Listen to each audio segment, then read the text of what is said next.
प्रभाग क्रमांक 14 मध्ये शिवसेना पॅनेलचा घरोघरी जाऊन प्रचार सुरू आहे. नागरिकांशी थेट संवाद साधत पाणी पुरवठा, वॉटर मीटर आणि गटर सारख्या मूलभूत विकास कामांचा अजेंडा मांडण्यात येतो आहे. प्रचारादरम्यान नागरिकांचा उत्स्फूर्त सहभाग पाहायला मिळतो आहे. विकास कामांना गती देण्याचा निर्धार शिवसेना पॅनेलने यावेळी व्यक्त केला आहे. न्यूज महिला संवाद मध्ये आपले स्वागत आहे. आपण वार्ड क्रमांक 14 अ ब ड मध्ये आहे. या ठिकाणी आपण निवडणुकीमध्ये जे उमेदवार लढत आहे त्यांच्याकडनं आपण जाणून घेऊया की नेमक्या या वार्डातील काय समस्या आहे. सर, मला सांगा की आपण या वार्डामध्ये आता आपला प्रचार सुरू केलाय, तर नेमक्या तुम्हाला काय समस्या जाणवल्या वार्डातल्या?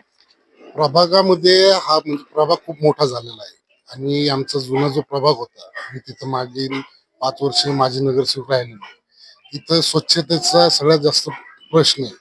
आणि जो नूतन वसाहतचा जो परिसर आहे जिथं ते कुत्रे जी मटणाच्या ज्या दुकान आहे. मॅडम, मला सांगा, तुम्ही आता या निवडणुकीमध्ये महिला म्हणून उभा राहिल्या, तर नेमकं आता तुमची निवडणुकीची नेमकी भूमिका काय आहे? तुमचा विकासाचा अजेंडा काय ठरवलेला आहे? इथं महिलांना कचऱ्याची घंटागाडी आली पाहिजे 2-3 दिवसांनी, तरी उशिरा येते ती आम्ही लवकर आणण्याचा प्रयत्न करू. आणि खोतकर अर्जुनराव खोतकर यांच्या तर्फे पाण्याची सुविधा पण आपण 1-2 दिवस आड करणार आहे. पाणी पण इथं फार कमी येतं आणि लाईटची सुविधा पण आपण करणार आहे. रस्ते तर चालूच आहे करणं.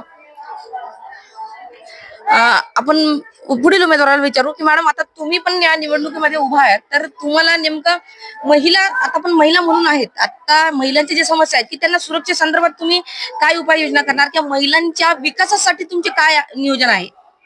महिलांसाठी CCTV लावू, परत महिलांसाठी एखादा प्रोग्राम ठेवू आणि उद्योग, बचत गट असे विविध प्रकारचे महिलांसाठी आपण रोजगार प्रशिक्षण.